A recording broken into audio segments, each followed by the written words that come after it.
Feliz año a todas y a todos. Y nos da mucho gusto estar aquí de nuevo en Tabasco, en nuestra tierra, en nuestra agua, aquí teniendo de frente todas estas ceibas que son pues sagradas desde la época de los mayas. Era la fertilidad de la tierra y el sostén del cielo. Ayer estuvimos en Palenque y precisamente Pacal está renaciendo de una selva, digo, de una ceiba, y vamos a informar. Esta es la primera conferencia del año y le vamos a dar la palabra al gobernador de Tabasco, a Carlos Marín. Muy buenos días, señor presidente. Bienvenido a su tierra, a su agua y con su gente. Saludo y agradezco la presencia de los integrantes del Gabinete Federal, así como los amigos de los medios de comunicación que hoy nos acompañan. Expreso en nombre de los tabasqueños nuestros mejores deseos para este año nuevo 2024, que sirva para renovar los ánimos, la fe, la esperanza, para seguir consolidando la cuarta transformación de México.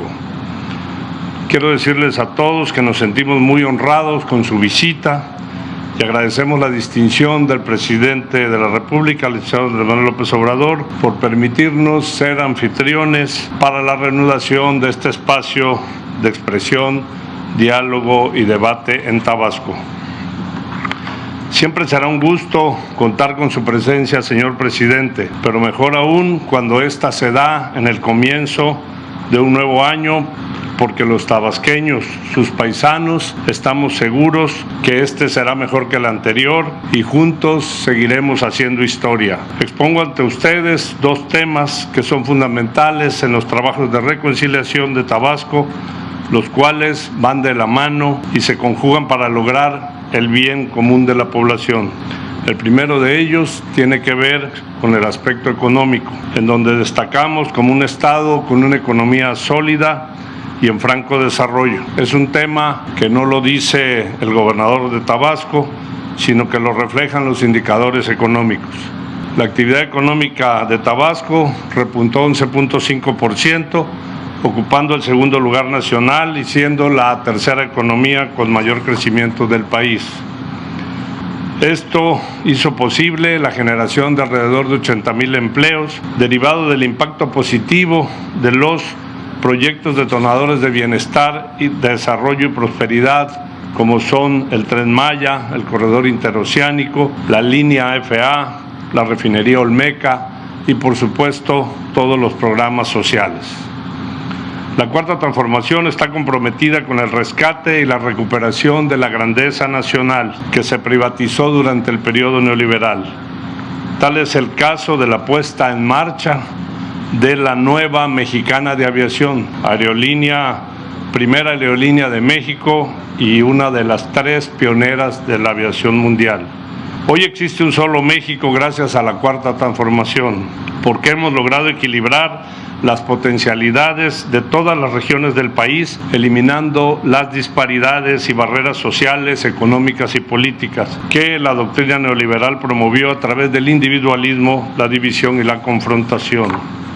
Los proyectos de la cuarta transformación tienen una correlación especial, pues son del pueblo y para el pueblo, son de las familias mexicanas, generan empleos, impulsan proyectos sociales, mejoran la infraestructura, detonan la economía y sobre todo fortalecen el bienestar social. La cuarta transformación no privatiza, por el contrario, le devuelve al pueblo lo robado. En Tabasco, a pesar de las opiniones de nuestros adversarios, hemos logrado reducir en más de un 50% la mayoría de los delitos, con cifras del Secretariado Ejecutivo del Sistema Nacional de Seguridad Pública. Los números no mienten, percepción no es realidad. La manipulación y la mentira deterioran las relaciones y la armonía social. La cuarta transformación deja un legado de bienestar y progreso a las nuevas generaciones. Señor presidente, Tabasco es un estado que mantiene firme el compromiso con la felicidad, el bienestar y la paz del pueblo, consolidando así el humanismo mexicano. Deseo de manera personal que esté cimentado en la esperanza, la fe y el optimismo y avancemos en las tareas de transformación. Los tabasqueños esperamos seguir contando con la grata presencia y el apoyo de nuestro presidente en esta su tierra, su agua y su gente. Feliz Año Nuevo a todos. Muchas gracias. Con su permiso, señor presidente, muy buenos días. Vamos a informar sobre la situación de seguridad pública aquí en el estado de Tabasco. Adelante, por favor. Tenemos a 2.4 millones de habitantes aquí en el estado y el 47% de ellos está concentrado en lo que son los municipios de Centro, en Cárdenas y Comalcalco. Adelante, por favor. Sobre las coordinaciones que se hacen en la Mesa de Construcción de Paz y Seguridad, está liderada por el gobernador. Se han desarrollado 577 sesiones en las cuales el gobernador ha estado presente en 511. En 64 ha habido un representante del señor gobernador, y esta mesa es sumamente importante porque ahí se coordinan todas las acciones en el ámbito de seguridad que se desarrollan en el estado y pues se establece la manera en que deben de accionar o los aspectos que deben de atender las fuerzas de seguridad del estado, los municipios y también la federación. Y vamos a ver cuál ha sido el resultado de esta mesa, que son resultados importantes. Vemos la siguiente lámina de incidencia delictiva, donde podemos observar todos los delitos en los cuales se tiene el registro, ¿verdad?, de que el Secretariado Ejecutivo del Sistema Nacional de Seguridad Pública lleva el seguimiento. Todos están hacia la baja. La tendencia que tiene el Estado es hacia la baja. Tiene en secuestro el 5º lugar a nivel nacional, el 11 lugar a nivel nacional en robo a casa habitación, en extorsión el 14, en homicidios dolosos el 16 lugar, en robo de vehículos el 22, robo en transporte el 25, trata de personas el 29 y delitos de impacto en 13 lugar. Pero como mencioné, todos están hacia la baja. Este es el resultado del trabajo coordinado que se desarrolla aquí en el estado. En cuanto a secuestros, en el mes de noviembre, que es el último dato que tenemos del Secretariado Ejecutivo, se presentaron dos secuestros. Ustedes observan aquí en el acumulado anual como la tendencia es hacia la baja.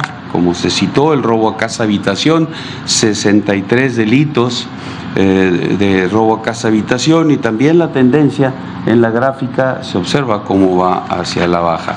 La extorsión, 12 delitos en noviembre, el 14 lugar a nivel nacional, y también la tendencia hacia la baja. Homicidios dolosos, 18 homicidios en noviembre, 16 lugar a nivel nacional, y la tendencia aquí la observamos en la gráfica que va hacia la baja, como se citó.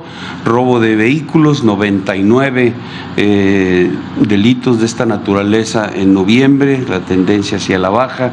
En robo en transporte no hubo presencia de este delito en noviembre, tiene el 25 lugar a nivel nacional. La trata de personas, tampoco se registró este delito en noviembre. En delitos de impacto, 1087 delitos, 13 lugar a nivel nacional, pero también la gráfica podemos observar cómo va hacia la baja. Por homicidios dolosos por entidad federativa, en lo que va de la administración y hasta noviembre, que es la última información, el Estado tiene el 22 lugar, con 2.006 homicidios, siendo la media nacional de 4.333. Y estos homicidios dolosos por cada 100.000 habitantes, Tabasco ocupa el 16 lugar, tiene una cantidad de 84 homicidios por cada 100.000 habitantes y la media es de 121. Los municipios que se registran con mayor incidencia delictiva, tomando en consideración lo que es homicidios dolosos, robo de vehículos y narcomenudeo, están concentrados en 4 municipios que corresponden al 73% de lo que se presenta en el estado, y son los municipios de Centro, Cárdenas, Huimanguillo y Comalcalco. En cuanto a los efectivos de seguridad pública, las fuerzas con las que trabaja el Estado para atender esta seguridad de los ciudadanos, tenemos en el ámbito operativo 7,993 elementos. Estos son los que están en contacto directo con la ciudadanía, generándole esa condición de seguridad. De ellos, 3,434 son policías municipales y 4,559 policías estatales. Y los municipios con mayor presencia policial está Centro, Cárdenas, Huimanguillo, Macuspana y Comalcalco. De conformidad al registro a las tablas que maneja la ONU, aquí se identifica un superávit de 40% de lo que se tienen en efectivos de seguridad pública. En cuanto a fuerzas de seguridad federales, está la presencia del Ejército y Fuerza Aérea con 2,246 elementos operativos, la Secretaría de Marina con 2,078, la Guardia Nacional con 1,964, haciendo un total de fuerzas de seguridad federales de 6,288 elementos que, sumados con los estatales y municipales, hacen un total general de 14,281 elementos que están en contacto directo con la ciudadanía, como mencioné, generándole condiciones de seguridad. Todo este personal despliega en las coordinaciones, adelante por favor, de la Guardia Nacional. Aquí el Estado tiene 5 coordinaciones regionales, en Centro, Macuspana, Tenosique, Teapa y Cárdenas, y la coordinación estatal que cubre o que coordina todos los de las demás. En cuanto a la construcción de compañías de la Guardia Nacional, en el programa del 2021 se consideraron 3, están totalmente terminadas. En el programa del 22 también otras 3, terminadas Centro y Tenosique. Huimanguillo estamos ya por terminarla. Y en el programa del 23 se consideró una que ya tenemos listo el terreno y estaremos en próximos días iniciando la construcción. También 2 instalaciones fueron cedidas, 2 instalaciones del Ejército fueron cedidas a la Guardia Nacional para tener un total de 9 instalaciones donde están alojados y desde donde despliega la Guardia Nacional en el Estado. En materia de recursos federales estatales de seguridad pública, en el Fondo de Aportaciones de Seguridad Pública, el Estado recibe 311.7 millones de pesos. En el de fortalecimiento de municipios y demarcaciones territoriales, 2,134.5 millones de pesos. Y en el Fondo para el Fortalecimiento de las Instituciones de Seguridad Pública, 53.99 millones de pesos. En cuanto a aseguramientos que se han hecho en el Estado, resalta el aseguramiento de cocaína, 1,847 kilogramos, 1,183 detenidos, 1,998 vehículos terrestres asegurados, así como 14 embarcaciones, 403 armas de fuego, en moneda nacional 2.6 millones de pesos y 1.7 millones de dólares americanos. Asimismo, 7.5 millones de litros de combustible recuperados. Como resultado de los alertamientos aéreos y trabajos de inteligencia, se han logrado a través de tres alertamientos con resultados positivos y 3 trabajos de inteligencia aérea, asegurar 6 aeronaves, detener a 5 personas y asegurar un vehículo. En cuanto a búsqueda y rescate, se han participado en 414 eventos con 222 elementos y 317 personas asistidas por parte de Fuerzas Armadas y Guardia Nacional. Sobre la aplicación del plan DN3, plan de la Guardia Nacional Asistencia, y el plan Marina, en lo que va de la administración, estas fuerzas han participado en 202 eventos, beneficiando a 1.463.116 personas. Los efectivos que han participado en estos eventos han sido 11.902 elementos del Ejército y Fuerza Aérea, 3.642 de la Guardia Nacional, 620 de la Secretaría de Marina. Los eventos han sido un huracán, lluvias fuertes, frentes fríos, incendios forestales y también urbanos, explosiones, accidentes vehiculares, derrames de sustancias químicas. También en el Estado se realiza por parte de la Secretaría de Marina la operación Sonda. Esta está enfocada al resguardo de plataformas, de ductos, de buques logísticos, toda la infraestructura, todas estas instalaciones estratégicas que se encuentran en las costas del Estado, dentro del Golfo de México, y que es una estructura que está vinculada a petróleos mexicanos. Sobre el tráfico o los resultados en contra del tráfico ilícito de hidrocarburos en la sonda de Campeche, realizada por la Secretaría de Marina, también ha tenido resultados importantes, deteniendo a 9 personas, a 4 buques asegurados, 2 vehículos y 138 toneladas de combustible recuperado. Sobre el plan integral de dragado aquí en Tabasco, también desarrollado por la Secretaría de Marina, con el objeto de tener un mayor aprovechamiento de los sistemas fluviales. Este plan está integrado por 3 etapas. La primera etapa ya al 100%, que incluye la parte de Río González y el tapón Grijalva. La segunda etapa al 79.6%, que incluye el Dren Victoria, Nacajuca, Belén, El Mango, San Cipriano y El Pastal. Y la tercera etapa, que se encuentra al 20%, incluyendo el Grijalva, Dren Victoria 3 y Espino.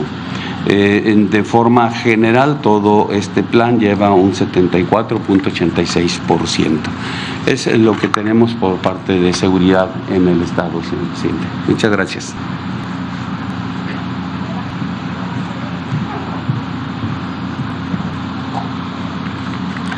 Buenos días, con el permiso del señor presidente, vamos a presentar, iniciando el año, sobre las pensiones de adulto mayor y personas con discapacidad, su evolución y qué sucederá en este bimestre.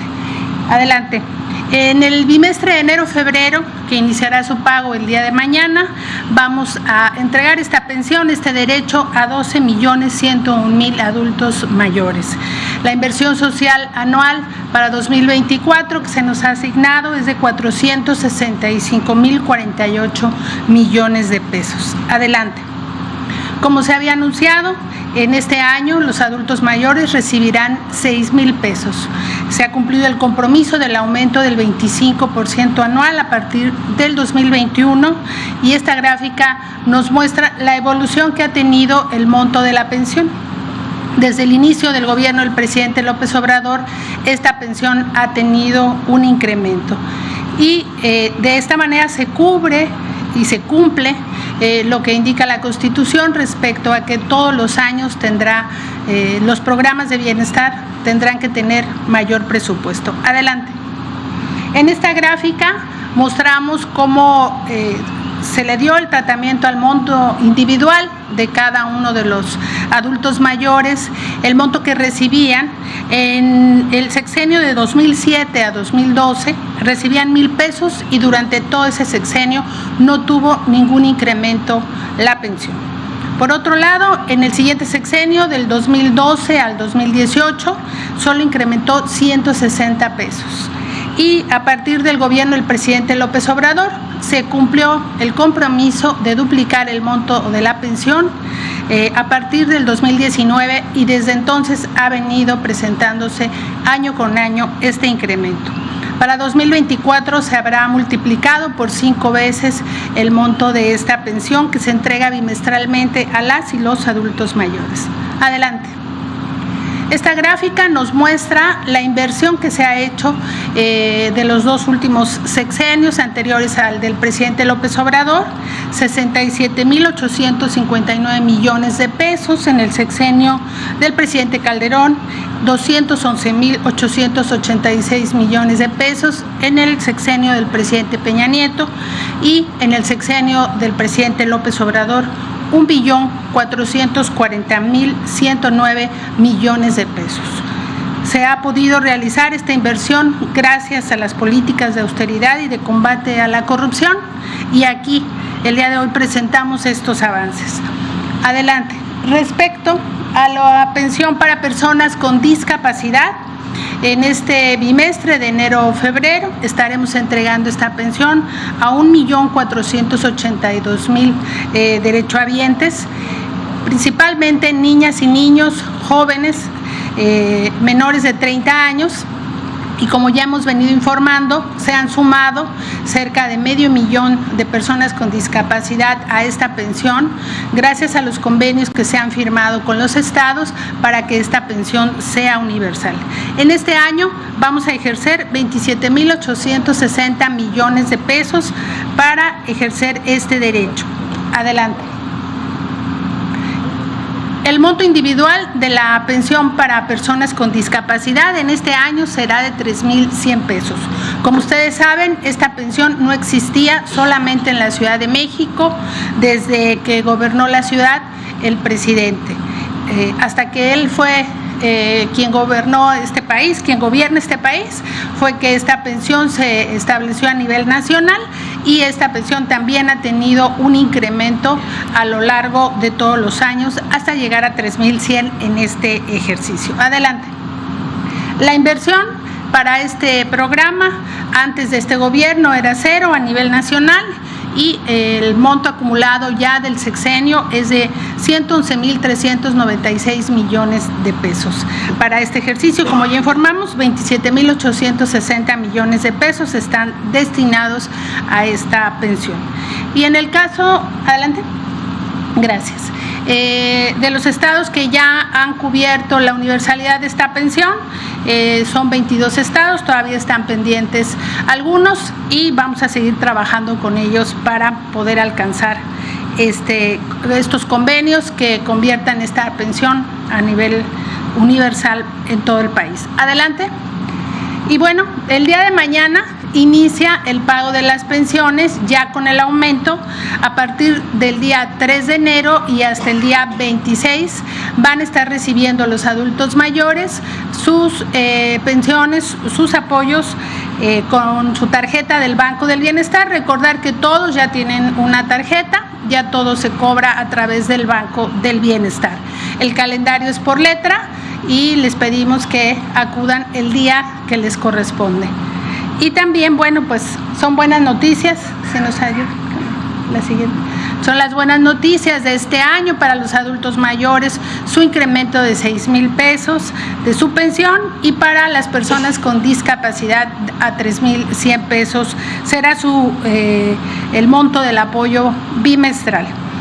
También comentar y recordar que el día de hoy también ya se incrementó el salario mínimo para este año, que pasará a 248.93 pesos a nivel nacional y 374.89 para la frontera norte.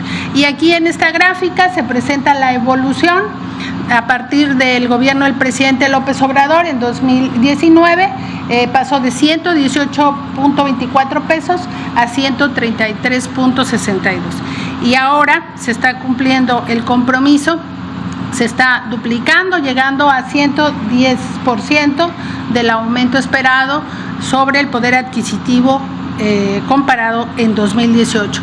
Ha incrementado de la fecha hasta ahora 130.69 pesos. Es cuanto, presidente. Buenos días. Muy bien, pues este es el informe. Vamos a equilibrar Tabasco y México, México y Tabasco.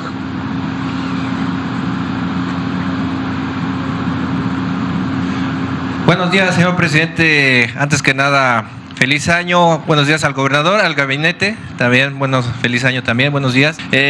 Mi nombre es Víctor Buendía, para Víctor Blogs y México Informa de YouTube. Presidente, se viene un proceso muy importante en el 2024. Acabo de escuchar el informe de la señora secretaria Ariana Montiel sobre el aumento de los adultos mayores, pero usted sabe que como se coloca la veda electoral, ¿ya planearon el tema del adelanto de los programas sociales? Sí, yo creo que Ariana podría informarnos sobre eso. Además sirve para que también los beneficiarios de los programas de bienestar sepan cómo va a ser este año lo de la dispersión de los fondos que por derecho les corresponde. ¿Qué se está pensando en adultos mayores y en el apoyo a personas con discapacidad?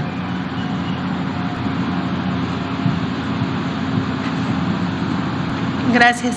Sí, efectivamente vamos a dispersar enero-febrero, como ya lo acabo de informar, y para el mes de febrero vamos a dispersar los bimestres marzo-abril y mayo-junio. Y también hicimos un registro en el mes de diciembre de quienes cumplirían años en estos meses. Lo que nos impide la ley electoral es promover los programas con recursos públicos. Nosotros no tenemos recursos para ello, lo hacemos a través de este medio. Y también a quienes se registraron en diciembre les vamos a pagar respecto al mes que nacieron. Registramos a quienes nacieron entre noviembre, el 1 de noviembre y el 30 de junio. Y a ellos les pagaremos el bimestre correspondiente, porque lo que tenemos limitado es reuniones. Entonces, por eso hicimos este registro anticipado, para ya tenerlos disponibles para poderles depositar su pensión, su derecho, inmediatamente cumplan su edad. Así será. Gracias. Presidente, otra preguntita, ya nada más rápidamente para que no me extienda y tenga participación los compañeros locales. ¿Usted cómo clasifica el trabajo de los presidentes municipales en el proyecto del Tren Maya? Porque le quiero decir un sentir ciudadano, porque nosotros pues hemos estado siguiéndolo en los recorridos. En el último recorrido que tuvo de supervisión, que llegó a Escárcega, nos llamó mucho la atención a mi compañera Eli, que se encuentra aquí presente, y a su servidor, el sentir ciudadano de ahí de Escárcega, presidente, donde se quejan mucho de la presencia del presidente municipal. Que, híjole, me da mucha pena decirlo, presidente, pero es algo ilógico que un presidente municipal no tenga tiempo para atender las necesidades de la gente, cuando usted, ese día que acudió a ese recorrido, usted se bajó personalmente a saludar a la gente. O sea, el mundo al revés, presidente. O sea, el presidente municipal de Escárcega dicen que no tiene tiempo para la gente, y usted sí tiene tiempo para la gente. ¿Cómo clasifica el trabajo, que la verdad pues es una importante obra para impulsar a estos municipios que tienen estaciones, presidente? Incluso, yo sé que pues yo no lo voy a engañar, usted sabe perfectamente cómo se encuentran las calles principales del municipio de Escárcega, con hoyos, baches, las calles sucias, la hierba sin cortar. Entonces, por eso le hago esta pregunta, porque usted sabe perfectamente que va a venir turismo extranjero, se va a percatar de las situaciones y pues a lo mejor puedan sacar una mala calificación en ese sentido, presidente. Yo creo que es un proceso, todo va cambiando, mejorando, lleva tiempo.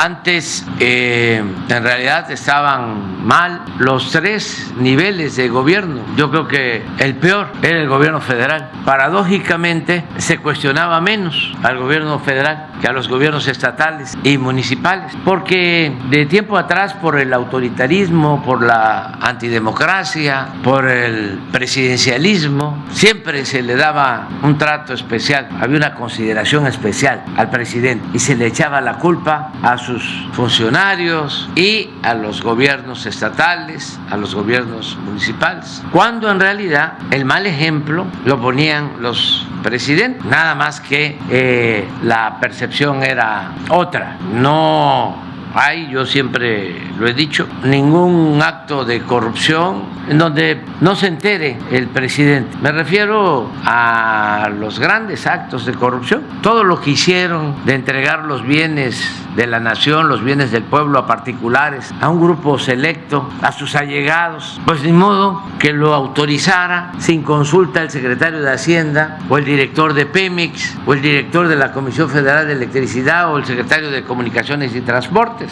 Era una decisión presidencial. No fue Salinas el que decide privatizar las empresas, Teléfonos de México, los bancos, las minas, pues es una decisión de él. No fue Zedillo el que decidió convertir las deudas privadas de unos cuantos en deuda pública con el FOBAPROA, o fue el que estaba de secretario de Hacienda, que ahora es asesor del bloque conservador, Gurría, que por cierto tiene orígenes tabasqueños, porque su papá era de Tabasco. Pues no fue Gurría, que era secretario de Hacienda, el que tomó la decisión. No fue Liévano, que era secretario particular de Zedillo. No fue La Bastida, que era secretario de Gobernación de Zedillo. Fue el presidente, fue Zedillo. Y lo mismo en el caso de los ferrocarriles. ¿Quién los privatiza? ¿Quién decide que desaparezcan, se cancelen los trenes de pasajeros? ¿Quién acaba con una historia de 150 años de trenes de pasajeros en el país? El presidente. Pero siempre se les consideraba y la culpa era a los gobernadores. Pero todavía la culpa recaía más en los presidentes municipales, porque hay que tener en cuenta que es la autoridad más cercana a la gente. Y pues en los municipios, por muy grandes que sean, se sabe más de lo que hace la autoridad. Se dan más cuenta de lo que hacen y de lo que no hacen. Entonces sí hay cuestionamientos a los presidentes municipales. Muchos hacen su labor, están trabajando muy bien, otros no están cumpliendo y se vuelven también cínicos, aunque los estén cuestionando, no les importa. Ya llegaron a ser presidentes municipales y están actuando de manera irresponsable, pero todo esto tiene que ir cambiando. Por eso es muy importante que pasemos de como era antes, de ciudadanos imaginarios, a como es ahora, auténticos, verdaderos ciudadanos, que esos son los cambios. Nada de que te muevo la panza y te bautizo a tu niño y organizo un baile y me hago una cirugía plástica para no dejar de reír y estar siempre así. La publicidad, ahora estaba yo viendo de que vuelven los publicistas, pero completamente desprendidos de la realidad, aconsejándole a posibles candidatos, personas que me ataquen. Vas a hacer esto, vas a ir a tal lugar y vas a decir de que las cosas están muy mal, que en Tabasco está creciendo mucho la inseguridad, la violencia, porque hace poco hubo conflictos y mucha difusión en Tabasco, pero sobre todo a nivel nacional, mucho manejo publicitario, ¿no? Pues aquí están los resultados. Por eso ya no funcionan los publicistas. Parten de una idea equivocada, de un criterio que data de siglos, porque no fue Goebbels el creador de que una mentira que se repite muchas veces puede convertirse en verdad. Ya se usaba desde antes esa práctica periodística. Entonces se repite. Calumnia, que algo queda. La calumnia cuando no mancha tizna. Pero estaba yo observando la gráfica y veía yo el comportamiento de homicidios en el sexenio pasado en Tabasco y en este sexenio. A ver si por favor pones la gráfica. O secuestros en el sexenio del licenciado Peña Nieto y en el nuestro. Entonces, esta es la realidad. Si echan a andar una campaña para decir, en Tabasco se desbordó la violencia, y si le agregan, y si en su estado está así, imagínense cómo está en el país. Pues no funciona por esto, porque esa es la realidad. Ni modo que estemos inventando los datos, porque se trata de cifras oficiales del INEGI, pero los publicistas, como siguen apegados a la máxima de repetir mentiras, apabullar con mentiras, piensan que es el tiempo de antes, que llegaba a funcionarle esa estrategia. No del todo, porque yo la padecí de manera brutal con el peligro para México. Fue un bombardeo que no creo que lo hayan recibido otros candidatos. Fueron millones de mensajes, día y noche, en radio, televisión, de manera unilateral, porque no teníamos cómo defendernos. Y aún así tuvieron que recurrir al fraude, a robarse la elección en el 2006. O sea, tampoco es que sea tan eficiente la propaganda manipuladora o lo mediático, porque hay muchos candidatos que solo están apostando a eso. Entonces, ya el resultado ayuda más y la gente va pues tomando conciencia. ¿Cómo a ver si pones la gráfica del apoyo a los adultos mayores? ¿Cómo no van a estar contentos los adultos mayores si lo que se ha invertido, porque no es un gasto en beneficio de los adultos mayores, ha sido pues una cantidad nunca vista, 1.440.000.000.000, 1,5 billones? ¿Cuándo el pueblo no había recibido esto? Y estamos hablando de adultos mayores. Nada más comparen, como 6, 8 veces más que en el sexenio anterior. Y si vemos la siguiente gráfica, la de personas con discapacidad, 0 en el 18. No le daban nada a los discapacitados, para un monto solo en este año de 3.100 bimestrales. Y en inversión pública, a ver si está la siguiente gráfica, 111.396 millones de pesos, que coincide de 0 a 311.000. Coincide esta cifra con lo que han recibido los jóvenes, como 108.000 millones. ¿Saben cuánto le destinaron a los jóvenes en 5 sexenios anteriores? En 30 años, 7.000 millones, 5 gobiernos, y en 5 años, 111.000. Entonces, la publicidad ya no funciona, por eso ya no invierten los candidatos en publicidad, pero ahora estoy viendo que están regresando. Un señor que le hizo la campaña al licenciado Peña Nieto, que fue exitosa la campaña publicitaria porque tenía a Televisa y a todos los medios, No, Quintero, sí, ya sé que regresó es el cerebro ahora en contra de nosotros. No voy a decir para quién trabaja, porque me pueden cepillar.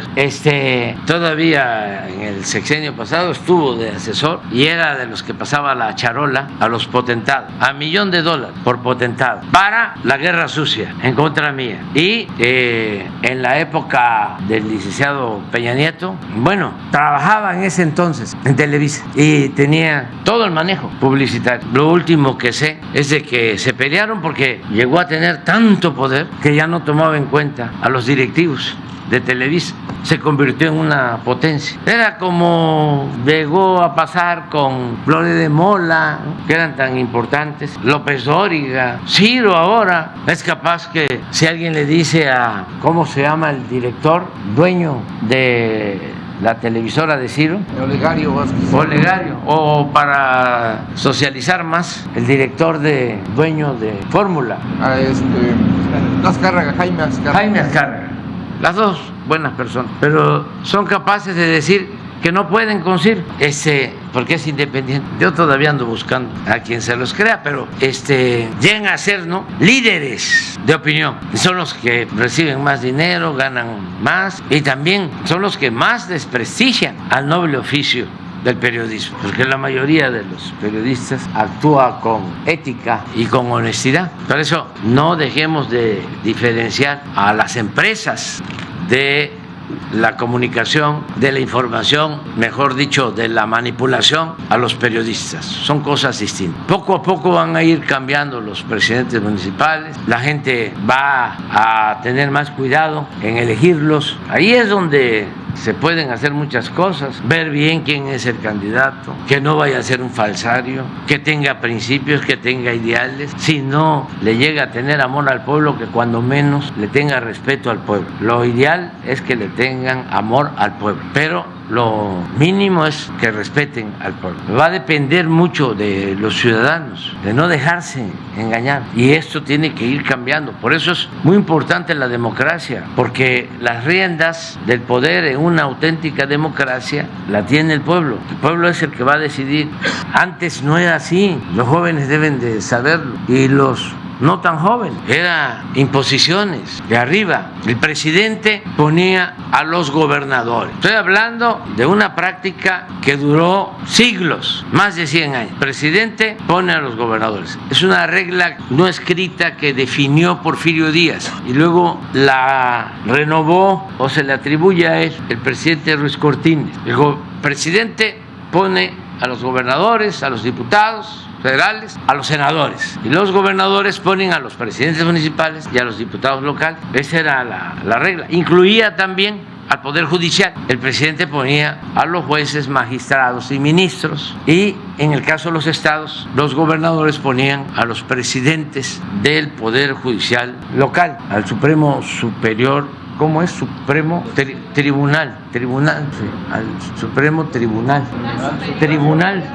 Superior de Justicia, Tribunal Superior de Justicia en los estados. Entonces eso ya se está quedando atrás y es la gente, y ahora incluso estamos planteando y voy a enviar una iniciativa para que los jueces, magistrados y ministros los elija el pueblo. Lo más pronto posible este año voy a enviar la iniciativa porque es justa y necesaria. Solamente así se va a poder limpiar el Poder Judicial. No encuentro otro método más que el método democrático para limpiar de corrupción el Poder Judicial. ¿Cómo se le hace para que no haya jueces, magistrados y ministros corruptos que hacen lo que les da la gana, se enriquecen porque pueden ordenar la libertad de cualquier persona, aún tratándose de delincuentes peligrosos, de cuello blanco y de la delincuencia organizada? Pero no solo jueces, magistrados y ministros que resuelven sobre cuestiones que afectan a familias, que afectan a comunidades, que afectan a la nación incluso. Estoy ahora viendo lo de los jóvenes desaparecidos de Ayotzinapa y me encontré con una resolución de magistrados en donde le daban de plazo al Ministerio Público que acusaba a los supuestos participantes en la desaparición de los jóvenes. El Ministerio Público los acusaba y este tribunal, estos magistrados le dijeron al Ministerio Público: nos vas a resolver en 10 días aplicando el protocolo de Estambul si fueron o no torturados. Y si en 10 días no me demuestras que fueron o no torturados, quedan en libertad. Y los dejó en libertad. Y algunos eran inocentes, pero otros no. Tengo pruebas de que sí habían participado en la desaparición de los jóvenes. Y yo me pregunto, ¿esta decisión la tomaron los magistrados sin consultar a los ministros de la Corte o al presidente de la Corte de ese entonces? Porque no es cualquier resolución. Imagínense que los que habían participado los dejan libres. ¿Y por qué digo que sí habían participado? Porque posteriormente se convierten en testigos protegidos y ellos mismos confiesan que habían participado. Entonces, ¿cómo resolvemos eso? Que los jueces no actúen por consigna o por dinero. ¿Cómo tenemos jueces íntegros, incorruptibles, que realmente apliquen la ley? Pues solo con la gente, que nos ayude todo el pueblo, porque también los opresores antidemocráticos, corruptos, establecieron la creencia de que el pueblo no sabe de estas cosas, que lo que tiene que ver con la impartición de justicia es asunto de los abogados, de los expertos, de los estudiosos del derecho. Eso es lo que hicieron los tecnócratas, sosteniendo que la economía era asunto de economistas, o los políticos tradicionales que decían que la política era asunto de los políticos. No, la justicia, la economía, la política es asunto de todos y no es tan complejo. Muchas veces ese sentido común de juicio práctico. Luego, ¿de dónde surge el derecho? Pues de las costumbres y del sentido común y del juicio práctico. Y todo es así, la economía y la política. Sí existen ciertas técnicas, pero pues hacer justicia es reivindicar a quien es víctima de un abuso, y eso es lo que tiene que hacer el juez, y castigar al que cometió un delito. Pero imagínense que se comete un delito grave y así como este tribunal que pide 10 días, cuando esos protocolos de Estambul pueden llevar hasta un mes, 2 meses, porque se requieren estudios médicos, psicológicos, bueno, nada más los términos o los procedimientos burocráticos, los oficios, cómo actúan, y más antes las instituciones, que no cuando llegamos encontramos un elefante echado, flojo, mañoso, reumático. ¿Cuánto tiempo nos llevó ponerlo de pie y cuánto tiempo nos llevó empujarlo para que empezara a caminar? Pero resulta que no en estos casos. O la otra pregunta, ¿cuántos presos llevan años sin sentencia? Años, 5, 10 o más años sin una sentencia. Y como en estos casos 10 días y en otros casos 24 horas, 3 días, jueces que ordenan dejar en libertad a un prisionero en un término de 24 horas, 2 horas, para que no le dé tiempo a nadie y se libere con quien se tiene el compromiso. Entonces sí hace falta esa reforma, la reforma para que sean los ciudadanos y que no exageren. No es que cualquiera va a ser juez o magistrado o ministro, porque son unos exagerados y mentirosos. Empiezan a decir que ahora cualquier ciudadano va a ser juez. No va a ser así, pero si así fuese, nada más les recuerdo que desde que se fundó Estados Unidos, los jueces son ciudadanos. Así se escogen. Los que declararon culpable a García Luna fueron jueces ciudadanos. ¿Mande? Jurados ciudadanos. Bueno, pero tenemos que seguir avanzando en todo esto y sí es importante, iniciando el año, recordar eso, que se necesita una reforma constitucional y que para llevar a cabo una reforma constitucional se necesita contar con el apoyo de mayoría calificada, es decir, no solo es la mayoría simple en las cámaras, 50 más 1, 50% más 1, sino se requieren 2/3 partes. A eso se le llama mayoría calificada. Si no se tiene esa mayoría calificada, no se puede llevar a cabo ninguna reforma constitucional. Tomar eso en cuenta, informarlo, porque ni modo que a los manipuladores, a los que les conviene que siga este régimen de injusticias, vayan a informarlo. ¿Cuánto tiempo ha pasado? ¿Y quién sabía que para reformar la Constitución se necesitaba de mayoría calificada? ¿Quién sabía qué cosa es una mayoría calificada? ¿Quién sabía cuántos votos de los 500 de la Cámara de Diputados son mayoría calificada? No son 251, sino son 374, 334. Pues tenemos que ir informando porque antes no les convenía que la gente supiera, porque el pueblo para ellos no existía. Ahora se enojan conmigo y es totalmente injusto, exagerado. ¿Por qué se van a enojar conmigo? Si nosotros lo que estamos haciendo es informándole a la gente, haciendo labor de concientización para que cada vez conozcamos más nuestros derechos y podamos ejercerlos. Eso es lo que hacemos y tener mucho cuidado con la manipulación. Estaba yo viendo ayer en las redes. Empieza el año, la gasolina, 28 pesos el litro. No saben, en nado sincronizado, ¿cuánto repitieron eso? Yo les invito a que hagan una revisión de todas las gasolinerías o gasolineras de Tabasco o de su estado. ¿Dónde está 28 pesos el litro? Nada, era empezar el año mintiendo, todo orquestado. A lo mejor es el señor Quintero y otros que están reclutando para ese propósito, porque tienen en las redes gente contratada y robots. No me gusta decir bots porque es mejor decir robot, se entiende más y tiene más relación con lo artificial. Bots puede ser alguien de carne y hueso y un pedazo de pescuezo, pero el robot es, la gente lo entiende que es una máquina que la mueven, que la manipulan, que la controlan. Muchísimo dinero están gastando en eso, bots, el robot. Y estos publicistas son los que le dicen a sus clientes en esta campaña sobre el presidente. Son predecibles, pero están muy mal.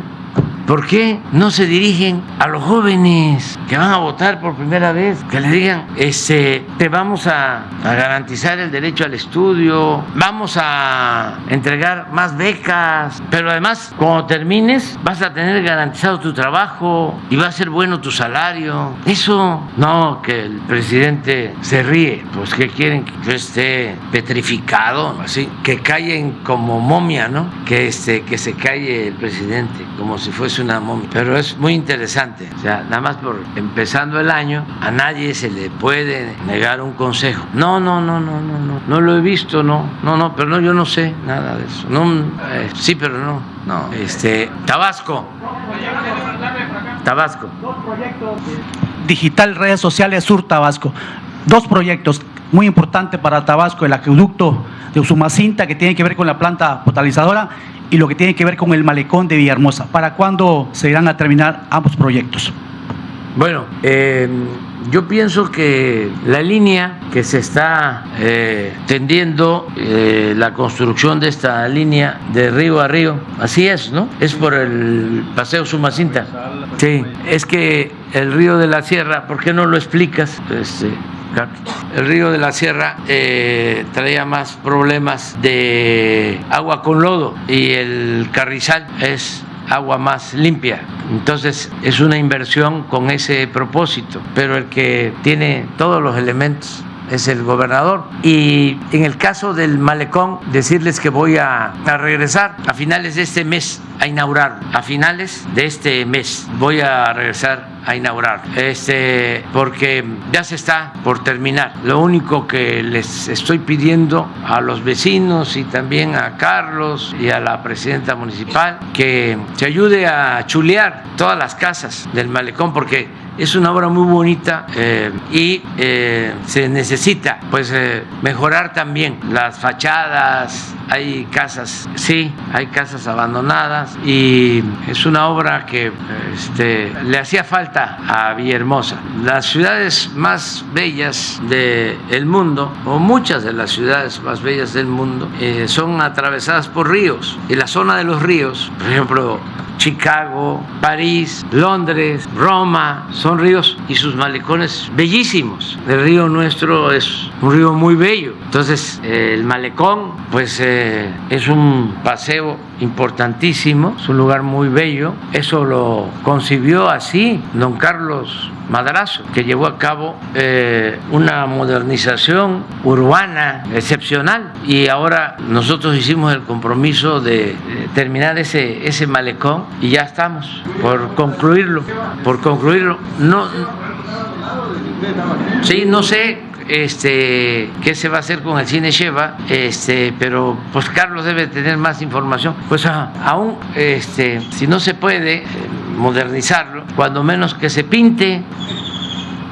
No, porque el malecón está muy bello. La parte que yo ya recorrí quedó muy bien. Falta de este lado y ya se ha avanzado. Pero Carlos. Muy buenos días de nuevo. Para dar mayor información en cuanto a la obra del acueducto, efectivamente lo que se buscó fue que la aportación de agua que se da a los ciudadanos de Villahermosa y sus colonias fuera de menor contenido de turbiedad, y esto lo tiene las aguas del río Carrizal, que son aguas que vienen controladas por el sistema de presas del Alto Grijalva, y se está llevando a cabo de acuerdo al calendario. El acueducto consta de 4 etapas de aproximadamente 1 kilómetro cada una, y se va realizando conforme a lo planeado, sustituyendo la tubería, introduciendo el ducto que va a conducir las aguas del río Carrizal a la actual planta que se conoce como Villahermosa 1, que tiene 2.000 litros, aporta 2.000 litros por segundo, y al mismo tiempo se está llevando a cabo la construcción de una nueva planta que se autorizó el gobierno federal con las gestiones del señor presidente, de 1.000 litros, es decir, Villahermosa pasará de tener 2.000 a 3.000 litros por segundo cuando se concluya esta planta de agua más limpia o menos turbia. También se están haciendo las 2 tomas, una para la planta actual, para enviar por el medio de los 4 kilómetros de acueducto, y la otra para la planta nueva, que va a aportar 1,000 litros por segundo adicionales. Esto con respecto al acueducto, y en el malecón efectivamente se están realizando trabajos de mantenimiento y pintura a las casas y edificios que están sobre para concluirlo próximamente y se pueda inaugurar.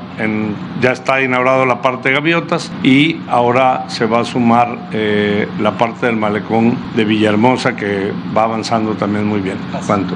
Señor presidente, si me lo permite, de favor, nos hacen llegar un documento, le doy lectura rápido al mismo. Dice: Poblado Libertad, Cunduacán, Tabasco, 30 de diciembre de 2023. Licenciado Andrés Manuel López Obrador, presidente constitucional de la República Mexicana, presente. Por este medio, autoridades ejidales, delegados municipales y los integrantes de la asociación civil denominada Mejor Educación en Poblados de Libertad AC, originarios todos del mismo poblado, nos dirigimos a usted con la finalidad de solicitar su intervención para continuar con el proyecto de una creación de extensión del Instituto Tecnológico Superior de Comalcalco en el poblado Libertad, Cunduacán, Tabasco. El día 5 de enero del 2024 se cumplió un año de haberse planteado este proyecto. Sin embargo, a la fecha no han tenido respuesta a los pobladores. Tengo el oficio donde me lo hacen llegar como representante de redes sociales de Sur Tabasco. Atentamente, delegado municipal Felipa Lavadores, también Juan Jiménez García, comisionado ejidal, consejo directivo de la AC Mejor Educación en Poblado La Libertad AC, Abelardo Díaz Gómez, ese es el presidente, y tesorero Carlos Mario Gómez Méndez. Es un oficio que nos hacen llegar de una extensión que quieren del Instituto Tecnológico Comalcalco en Cunduacán. Gracias, señor presidente. Sí, vamos a recibir el oficio y nos vamos a comunicar con el delegado agente municipal y con las autoridades ejidales. Le vamos a pedir aquí al gobernador, pero también de la Secretaría de Educación Pública Federal. Los van a ver para la petición. Vamos con una mujer. Muy buenos días, señor presidente, y a todos los que componen el panel y a todos mis compañeros. Janet Ramón, de Canal 8, Tu Nueva Visión, con sede en Comalcalco. Bueno, mi pregunta va dirigida precisamente en una cuestión de educación. Universidades del Bienestar Benito Juárez García, que fueron uno de sus compromisos, dos de los compromisos más relevantes que usted ha adquirido, aparte, educación y salud. Y con referente al de educación, estas universidades ya son más de 140 universidades en todo el país. En el estado de Tabasco hay 3 universidades, la de Comalcalco, fundada en 2016, y la de Los Ríos, así como la de Cárdenas, Tabasco, en donde se imparten diferentes licenciaturas e ingenierías. Aquí el planteamiento es: en la mañanera del 2022, el 23 de diciembre que se llevó aquí a cabo, hice la pregunta con referencia a el seguro, precisamente para todos los administrativos y personal docente que componen estas universidades. Lo felicito por esa parte, porque ya es una realidad. Después de esa pregunta se le dio seguimiento y hoy ya se cuenta con el Seguro Social.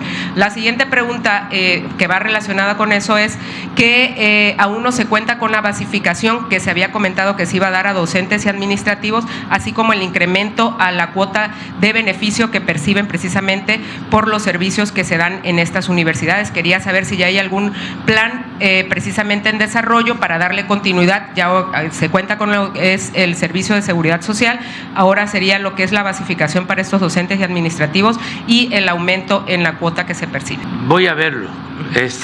No tengo la información. Este año decidimos manejar el presupuesto con 3 prioridades. Una, los programas de bienestar, garantizar los incrementos y que ningún programa de bienestar desaparezca, que se mantengan todos y que reciban más presupuesto. Van a pasar los programas de bienestar de 500,000 millones a cerca de 800,000 millones de pesos este año, los programas de bienestar, lo que recibe la gente por derecho de manera directa. La otra prioridad, aquí también incluye el garantizar el derecho a la salud. Es un compromiso, es un desafío el que vamos a mejorar sustancialmente los servicios de salud en unidades médicas, centros de salud, hospitales, que no falten los médicos, que no falten los especialistas, las medicinas. Aquí aprovecho para decir que ya inauguramos la megafarmacia, que tiene dos propósitos. Es el almacén de medicinas de todo el sector salud, porque son 90,000 metros cuadrados techados, 9 hectáreas techadas para bodegas. Y ahí está también la farmacia, porque nuestros adversarios quisieron también confundir de que ya no iban a haber medicamentos en los centros de salud y en los hospitales y que todos los medicamentos los iba a distribuir la farmacia. No, continúa el mismo sistema de distribución. Hay como 20,000 unidades médicas en el país, ya en este sistema, tanto del seguro como del ISSSTE, como del IMSS Bienestar. 20,000, y casi en todas hay una farmacia. Esas farmacias van a seguir siendo abastecidas de medicinas constantemente. Ya en el sistema IMSS Bienestar tenemos un abasto del 96% en promedio en hospitales, centros de salud. La farmacia es un complemento importantísimo para que si aún con ese abasto faltan medicamentos o no hay un medicamento en un pueblo, en una región, en un estado, se llame a la farmacia.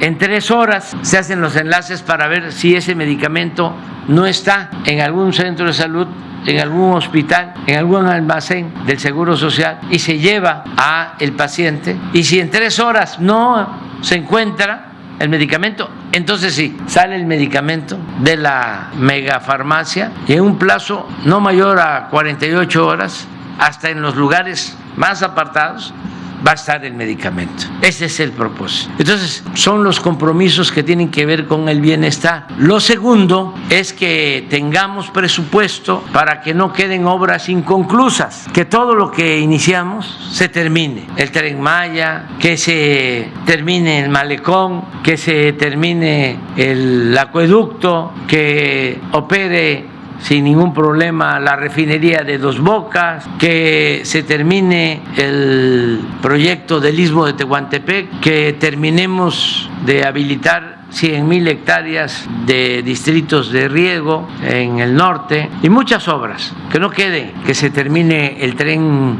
Toluca, Ciudad de México, el tren del aeropuerto Felipe Ángeles a Buenavista hasta el centro de la Ciudad de México, el Metrobús de Chalco a Santa Marta, tantas obras que tenemos que vamos a ir inaugurando. Vamos a inaugurar obras este mes y el próximo vamos a estar inaugurando obras. Entonces, eso es lo segundo, que no falte el presupuesto para las obras que están en proceso. Y lo tercero es mejorar la situación salarial y basificar a maestros, a médicos, a quienes trabajan al servicio del Estado. Esto incluiría las universidades del bienestar, y esto Benito Juárez. Incluye lo educativo, o sea, estamos viendo general y también mejorando los salarios. Son las 3 prioridades, ya para concluir. Ya llevamos casi 1 millón de maestros basificados desde que estamos y tomamos la decisión que ningún maestro gane menos de 16,000 pesos mensual. Estamos hablando de mínimo, también para que no se vaya a malinterpretar, que hay maestros que pueden estar obteniendo más y que no vayan a pensar de que se les va a bajar. No, es el mínimo y vamos a tomar en cuenta lo que estás planteando, lo vamos a ver. Y sí, en efecto, ya van a ser 200 universidades del sistema Benito Juárez. Y sí, una de las primeras que se creó fue la de Comalcalco, sí, 2016. Yo tengo también el orgullo de que me tocó como opositor fundar la Universidad de la Chontalpa en Cárdenas. Me han tocado cosas importantes que se hicieron cuando yo no tenía ningún cargo. Les platico que los libros de secundaria los tenían que comprar los padres, y cuando llego a ser dirigente de un partido y empiezan a entregar bastante dinero a los partidos, yo me inconformé y era yo dirigente. Estaba yo entrando, llegando, y me dijo el presidente Zedillo: le voy a ver cobrando el cheque. Y le dije, posiblemente, no me acuerdo, que se iba a quedar con las ganas. Y en efecto, ese partido recibía como 5 millones de pesos al año y de repente 200 millones al año. Bastante maíz, y no era maíz con gorgojo. ¿Qué hicimos? Bueno, pues decidimos no usar el dinero para asuntos de partido. Se crearon unas oficinas, unas casas para defender a los paisanos migrantes. Se le dieron becas a huérfanos, a viudas, porque se olvida, pero en la época de Salinas asesinaron a cerca de 600 luchadores sociales de nuestro movimiento y quedaron viudas y huérfanos. Y se creó un fideicomiso para entregarle las becas a los huérfanos y a las viudas. Y lo tercero fue que entregamos los libros de secundaria de manera gratuita en los municipios donde gobernábamos. Y el enojo de Zedillo lo llevó a que primero querían prohibir que entregáramos nosotros los libros de manera gratuita. Era secretario de Educación Miguel Limón, y como no pudieron, decretó Zedillo a partir de entonces que los libros de secundaria se iban a entregar de manera gratuita a todos los estudiantes, porque hasta entonces se entregaban de manera gratuita los libros solo de primaria, y a partir de ahí se empezaron a entregar de manera gratuita los libros de secundaria.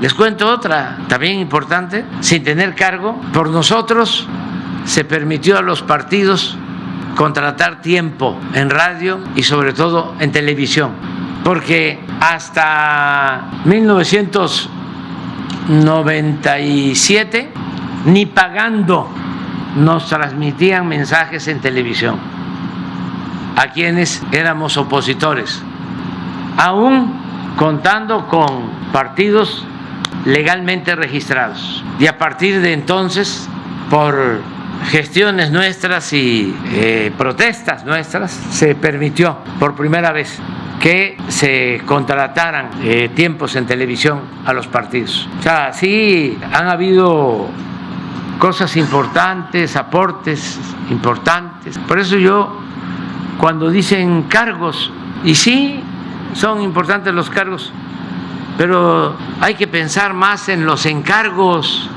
más que en los cargos. Es qué puede uno hacer en beneficio de otros, no qué nivel va uno a alcanzar o qué cargo se va a tener.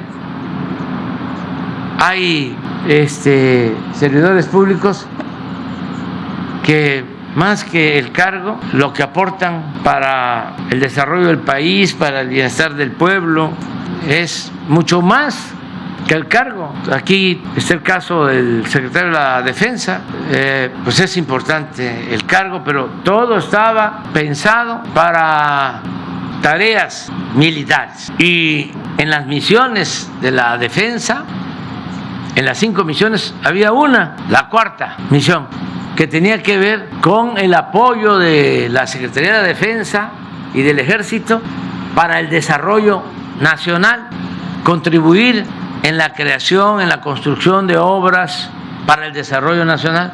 Esa misión pues no se aplicaba, y ahora se aplica muchísimo, porque los ingenieros militares están haciendo grandes obras y tiene que ver con esa misión. Entonces es el cargo, pero también el encargo. Lo mismo la Secretaría de Marina, lo voy a decir porque luego se olvida, pero cuando en la historia de Tabasco se habían llevado a cabo labores de desasolve en las dimensiones, en los volúmenes de desasolve que ahora ha llevado a cabo la Secretaría de Marina? ¿Cuándo? Nunca en la historia, desde el presidente Madero, que le plantean el desasolve de la barra de la desembocadura de El Grijalva. Luego se mantuvo por algún tiempo también en frontera una draga en la época del presidente Álvaro Obregón, y luego también con el presidente López Mateos. Pero a ver si pones el plano del dragado de ahora para ver cuánto se han desasolvado los ríos, porque también esa es una causa de la inundación, el que los ríos permanecen asolvados. Y esto hay que hacerlo, y también como recomendación, trabajar más en el río de la Sierra. Pero ese es el trabajo de dragas. Se han adquirido dragas nuevas para hacer ese trabajo de desasolve. Esto significa quitar el fango que se acumula, porque Tabasco es una planicie.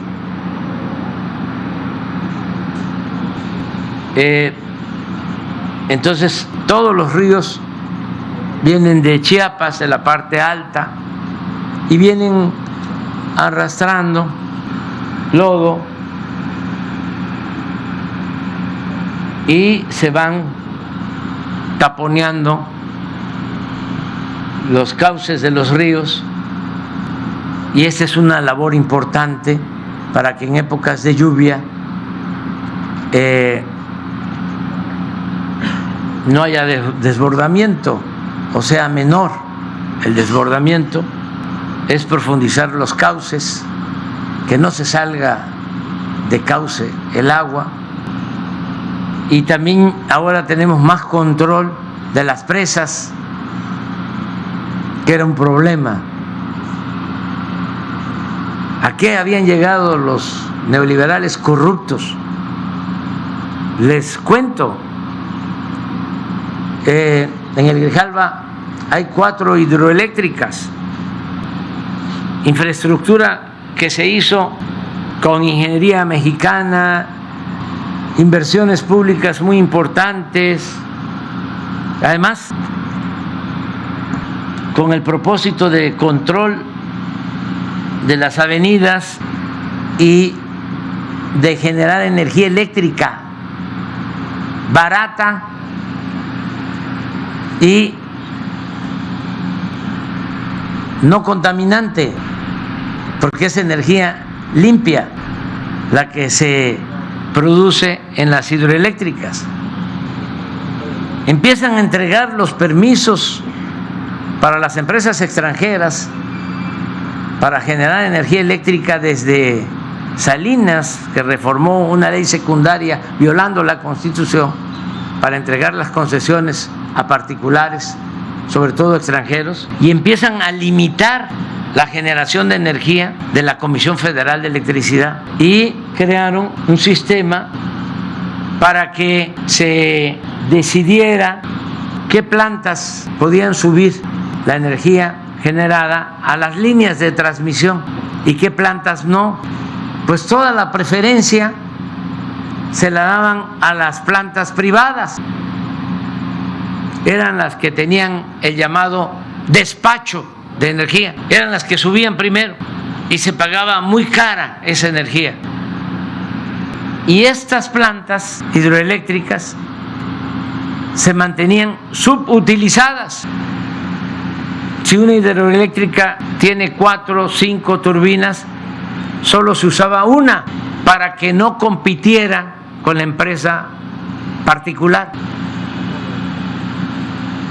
Entonces la infraestructura pública estaba parada. Adicionalmente, como si fuese poco, los embalses, las presas estaban llenas de agua porque no se turbinaba, y cuando venían los tiempos de lluvia, de huracanes, como ya estaban los vasos de las presas llenos, tenían que sacar todo el agua y por eso inundaban Tabasco. No les importaba. Nos pasó, bueno, tengo aquí varias anécdotas que contarles, pero ¿qué intereses? Porque yo vine aquí ya siendo presidente y dije, no se va a volver a inundar Tabasco. ¿Y qué creen? Se volvió a inundar como al año, porque no podía el gobierno con estos organismos supuestamente autónomos que fueron creando durante el neoliberalismo para proteger a las empresas extranjeras, gobiernos paralelos que a mí no me ha dado tiempo de irlos quitando, porque hay que desmontar, hay que desmantelar todo eso que crearon para favorecer a las empresas particulares, empresas extranjeras, en contra del interés público, porque lo que les importaba era el lucro, el que ganaran dinero los particulares y que repartieran dinero a funcionarios y predominara la corrupción, hasta que pusimos orden y ya se logró un control de las presas, pero nos costó mucho, amparos, imagínense, amparos para que no turbinen las hidroeléctricas, un amparo de una empresa italiana porque le perjudicaba, y jueces y magistrados del Poder Judicial concediéndoles los amparos. Por eso no vamos a dar ni un paso atrás en la necesidad de reformar el Poder Judicial. Le pregunto a todos los mexicanos si saben de algo bueno que haya hecho en beneficio del pueblo el Poder Judicial. Al contrario, durante todo el periodo neoliberal fueron los que legitimaron el saqueo, la política de pillaje. Claro que hay que cambiar, reformar el Poder Judicial. Más que ya no nos alcanza a nosotros el tiempo, pero quienes van a sustituirnos, la persona que nos va a sustituir, va a poder seguir adelante, seguir limpiando, seguir desbrozando el camino para la transformación del país. Nos vamos con... A ver. Señor presidente, soy Carlos Arcia de la Revista del Sureste. Felicidades por este inicio de año y también agradecerle por su liderazgo en trazar el camino hacia el desarrollo turístico en el sur de México. En ese mismo contexto me gustaría saber, o nos gustaría también conocer, cuál es la posición de Tabasco en los proyectos de conectividad, especialmente a las carreteras y puntos turísticos. Existe también preocupación sobre la infraestructura vial en el estado y nos preguntamos si también contemplan algún proyecto transeccional, para asegurar que Tabasco también esté a la altura de las oportunidades que se van a presentar en este sector.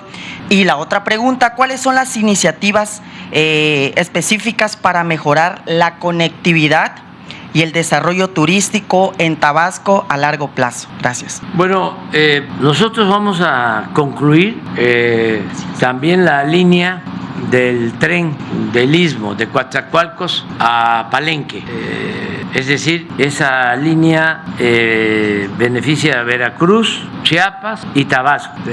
La línea de Coatzacoalcos a Palenque. Pasa por Teapa, acabo de estar allá, en Teapa. Todavía no se termina la obra, pero se va a concluir.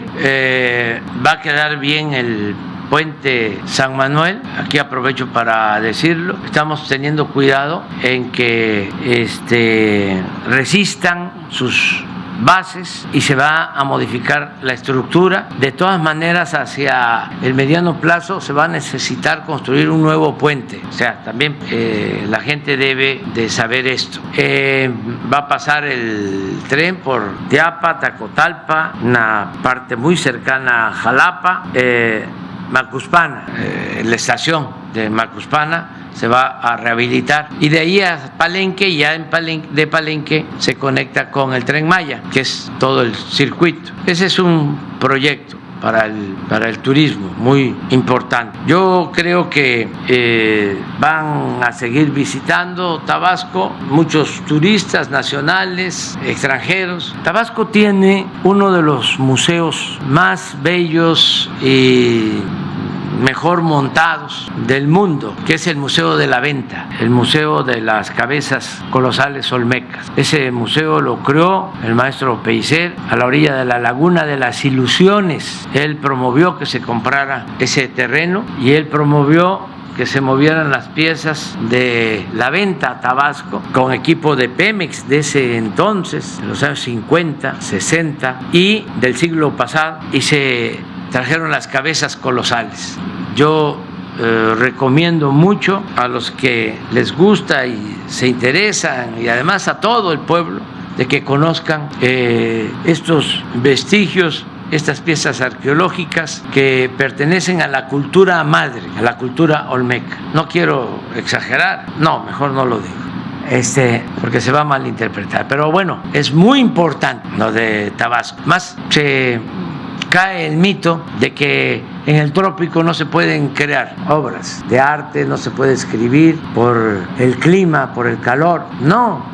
Los olmecas demostraron de que sí se puede, y los mayas también. De aquí florecieron esas dos grandes culturas, dos grandes civilizaciones. Entonces, el turismo para Tabasco va a estar asegurado. Tabasco también tiene muchas posibilidades para continuar su desarrollo petrolero. Estaba en picada la producción petrolera. Ahora Tabasco es el estado que más petróleo produce en el país, y en el tiempo que estuvimos se invirtió en exploración de yacimientos y se descubrieron muy buenos yacimientos. Se ampliaron las reservas de petróleo. Se tiene en Tabasco mucho petróleo, más que en otras partes. Entonces, esto va a significar hacia adelante, sin caer en lo irracional de extraer más de la cuenta, pero esto va a garantizar que 20, 30 años, 40 años, las nuevas generaciones tengan posibilidad de trabajo y de bienestar en nuestro querido estado de Tabasco. Y sobre las carreteras, es un compromiso que nosotros, antes de terminar, vamos a darle mantenimiento a las carreteras federales. Nada más terminamos el Tren Maya, y como se usaron mucho las carreteras para el traslado de piedras de balasto y quedaron algunas en mal estado, las vamos a mejorar antes de irnos este año. Ya es una instrucción que transmití al secretario de la Defensa, para que los ingenieros militares, terminando toda la obra del Tren Maya, emprendan acciones para mantenimiento de las carreteras, que las dejen en buen estado. Y los gobiernos estatales van a hacer lo propio con las carreteras de los estados. Van a quedar proyectos pendientes, como el ramal de Estación Chontalpa a Dos Bocas para el tren, que va a ayudar mucho. Es un proyecto que ya lleva tiempo. Sin embargo, ya no nos alcanza a nosotros y no queremos dejar obras inconclusas, pero yo considero que Tabasco va a seguir teniendo desarrollo, crecimiento económico, bienestar para su gente, como lo merecen todos nuestros paisanos.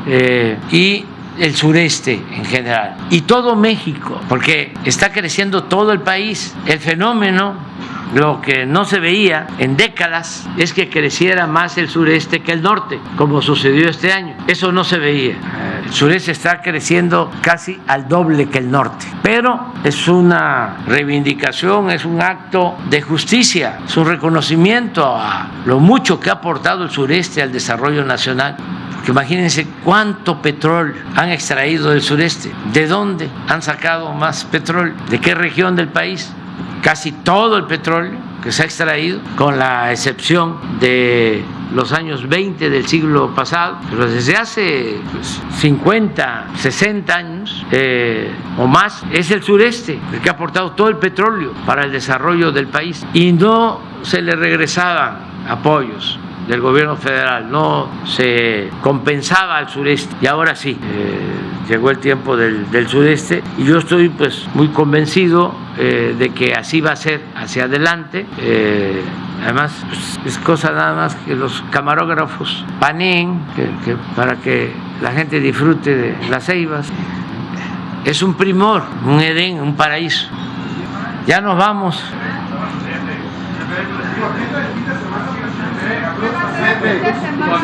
Las comunidades cercanas a la refinería de Dos Bocas está demandando que antes que usted se vaya, estoy hablando Paraíso, Culhuacán,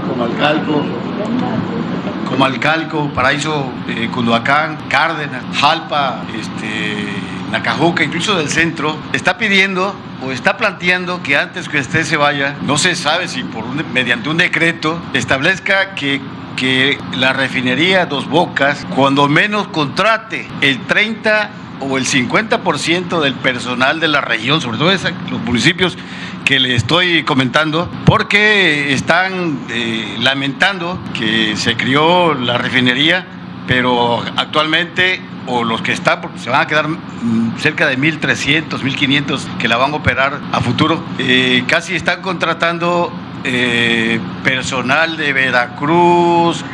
Yo entiendo que son técnicos especializados, pero con las universidades que se han creado alrededor de la zona, también entiendo te creo que hay mano de obra ya calificada como para que la contraten en Dos Bocas. O sea, ¿cuánto es que dice? Está, 30%. 30 o 50%. No, 30, Pero, ya está. Lo que usted diga. Voy a convencer a Octavio. Correcto.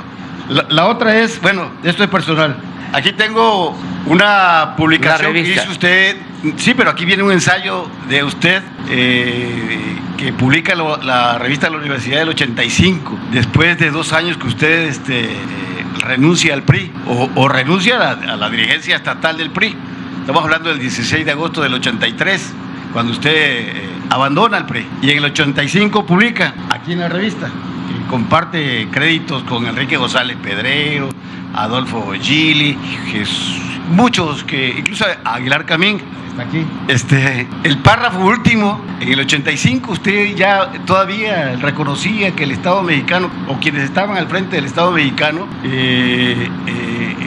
tenían las instituciones como para hacer de México un país bollante, democrático, porque usted plantea también que faltaba la democracia, que faltaba justicia social, que faltaba la distribución de la riqueza, incluso ya estaba acusando el burocratismo prácticamente. Pero me sorprende a mí que también en este texto, cuando usted fue dirigente del PRI, en los cientos de boletines y publicaciones de los periódicos locales de esa época, la palabra corrupción está presente.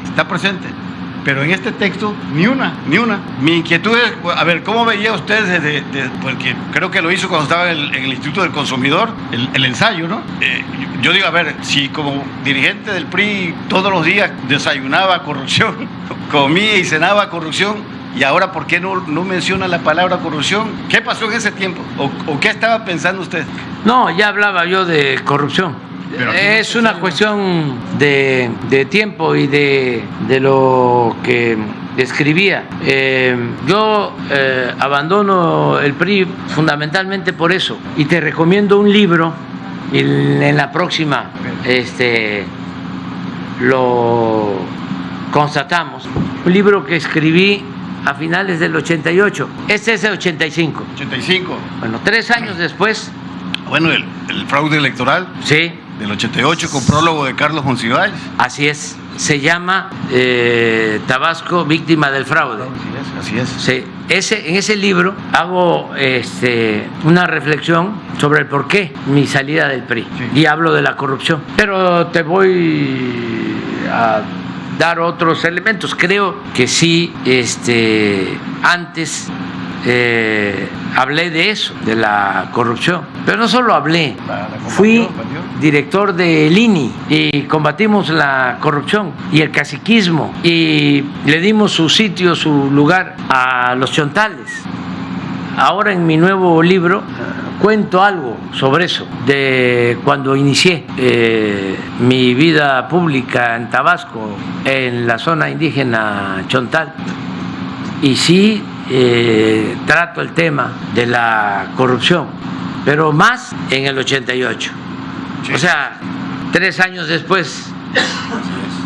Y desde entonces, bueno,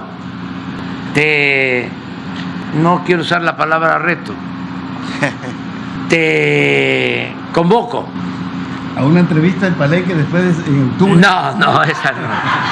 No.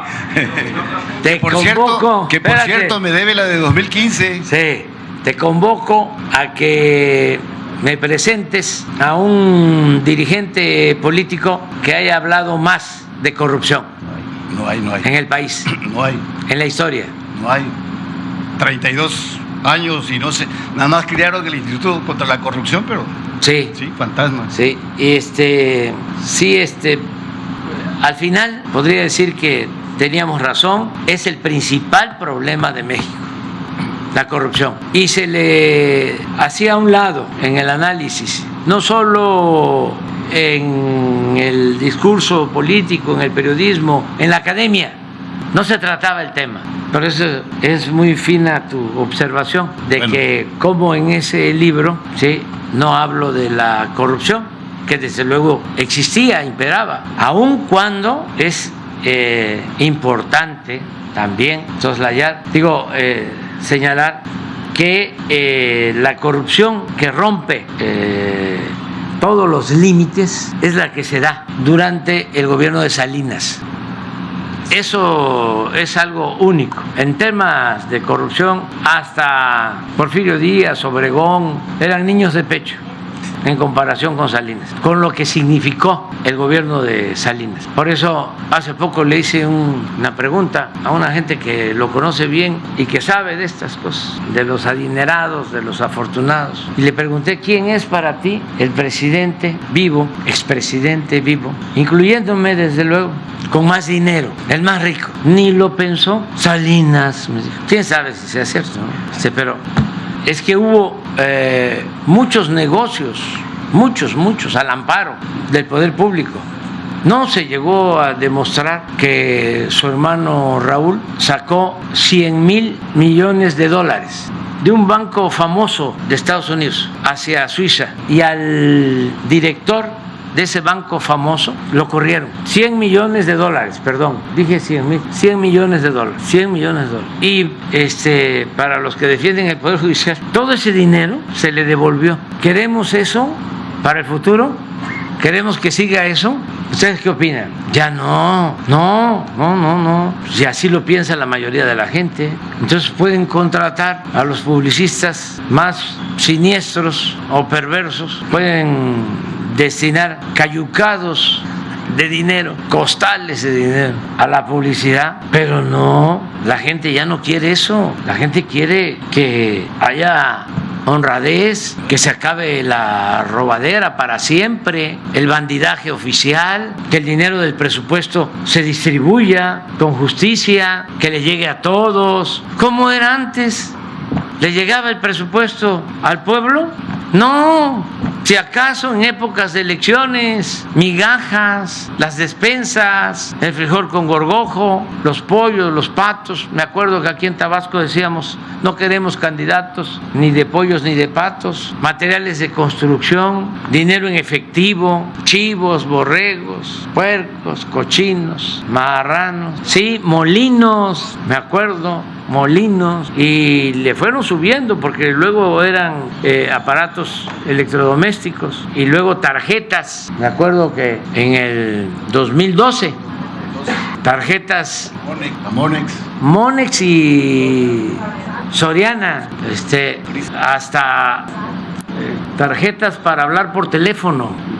Y todo esto lo estoy recordando porque ya el nieto de don Jesús Silva Herzog, estaba yo viendo una parte de su texto, hablando de que va a haber una elección de Estado, cree que somos iguales. Si don Jesús, su abuelo, lo leyera, se volvería a morir, pero así sucede, se van deslavando los hijos, los nietos. Por eso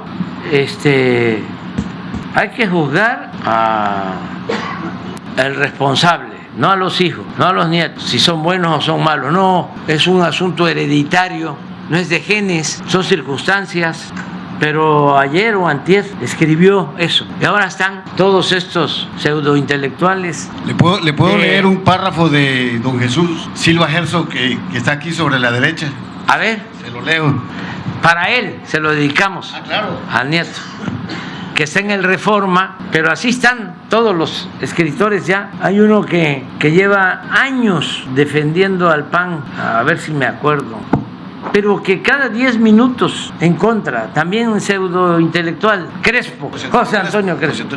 Sí. Cada 10 minutos fueron de los que convocaron en el 2000, yo creo que ese es el problema que tiene conmigo, a que nos uniéramos todos porque Fox iba a hacer el cambio. Me lo encontré en ese entonces en un restaurante y me dijo: es el momento. Le digo: no, yo no creo en eso. Y él promovió la unidad porque había que acabar con el PRI, porque los del PRI eran unos corruptos y los del PAN eran íntegros, honestos. Miren cómo terminó todo. Y en una actitud de deshonestidad intelectual no se atreve a reconocerlo, que se equivocó, que era lo mismo, que algunos dicen no es más de lo mismo, es peor o fue peor lo que hicieron. Y a lo mejor sí por la hipocresía, porque engañaron a gente buena de que ellos eran distintos y terminaron igual, peores en algunos casos, y no creían cuando hablábamos del PRIAN y así terminó. Bueno, pues no pierde ninguna oportunidad para estar en contra. Y ahora me encontré con el texto de Silva Gerso y me encontré con otros que van igual, de que vamos a hacer una elección de Estado. No somos iguales, nosotros no compramos votos, no usamos el presupuesto para favorecer a ningún partido, a ningún candidato. Nosotros tenemos autoridad moral. Ellos se callaron, todos estos intelectuales del régimen antidemocrático, cuando nos hicieron el fraude. Ninguno en los dos fraudes, en el 2006-2012, dijo nada. Al contrario, algunos de ellos hasta firmaron un desplegado en el 2006 hablando de que las elecciones habían sido limpias y libres, las elecciones para imponer a Calderón. Pero estoy tratando de acordarme de otros igual, con esa misma línea. Afortunadamente, pues ya nadie los toma en cuenta. Hay todavía mucha gente engañada, son millones todavía, pero no son la mayoría. Pero sí hay quienes están engañados y se dejan llevar por todas las mentiras, ¿no?, que leen en el Reforma y en otros periódicos. ¿Qué decía don Jesús? Bien, pero antes le voy a pedir algo. Traigo esta revista y un libro, la guía de Maya, del Tren Maya, a ver si me lo firman, ¿no? Sí. Por favor. Bien, así intitula don Jesús Silva Gerso, palabras finales del ensayo que se publicó en junio de 1970 en Cuadernos Americanos. Dice don Jesús: los reaccionarios de toda la Haya, ignorantes y obstinados, siguen pensando que aquel tiempo en que gobernó el país el general Díaz fue el mejor de México en toda su historia. Hay insensatos, parece mentira, que niegan el desarrollo de la nación alcanzado en los últimos lustros, más para un hombre progresista de nuestros días, a la distancia de ya muy cerca de 60 años, el balance del porfirismo arroja números rojos. Si no hubiera sido así, no habría estallado la revolución. Sí, yo lo retomo ahora en mi nuevo libro, porque es buenísima la frase. El porfiriato creó, como el neoliberalismo, creó la mentira, el mito de que se había administrado muy bien en el gobierno de Porfirio Díaz, sin deuda, sin corrupción, y resulta que el gobierno que más ha endeudado a México ha sido precisamente el gobierno de Porfirio Díaz. Se crearon los ferrocarriles en ese entonces, dio concesiones, se llamaba subvenciones o subsidios. Por cada kilómetro que construían las empresas extranjeras, les daba un subsidio, creo que 7,000 pesos por kilómetro de aquellos. Se quedan las empresas extranjeras con todos los ferrocarriles y de repente el gobierno compra todas las acciones y convierte lo invertido en la compra de las acciones en deuda pública. Es un FOAPROA, un rescate de todas las empresas extranjeras. Estamos hablando de cerca de 20,000 kilómetros, debía ser, todo para deuda pública. Pero como fueron 34 años de dictadura y de control de los medios, porque Porfirio fue maestro en eso y en la simulación y en muchas otras cosas. Tenía un periódico que paradójicamente se llamaba El Imparcial. ¿Saben cuántos ejemplares tiraba El Imparcial? 120,000 ejemplares diarios. En aquel entonces que habían 15, 16 millones de habitantes y que solamente sabían leer y escribir el 5% de los mexicanos. 120,000 ejemplares. No me ha contestado todavía el Reforma cuántos ejemplares tira, edita. Era un periódico y estilo Reforma, pero con mejores escritores también. Porque como decía nuestro amigo Fontanelli, que en paz descanse, todo tiene su nivelito. Entonces se creó ese mito de Porfirio Díaz, el buen gobernante. Entonces cuando escribe don Jesús esto, es cierto, dice, insensatos, si el gobierno de Porfirio Díaz hubiese sido un buen gobierno, no hubiese habido una revolución. Pero es lo mismo de ahora y peor, porque con Porfirio Díaz fueron 34 años. El neoliberalismo tardó 36 años. Imagínense cómo manipularon. Por eso hay muchos que no los cambias con nada.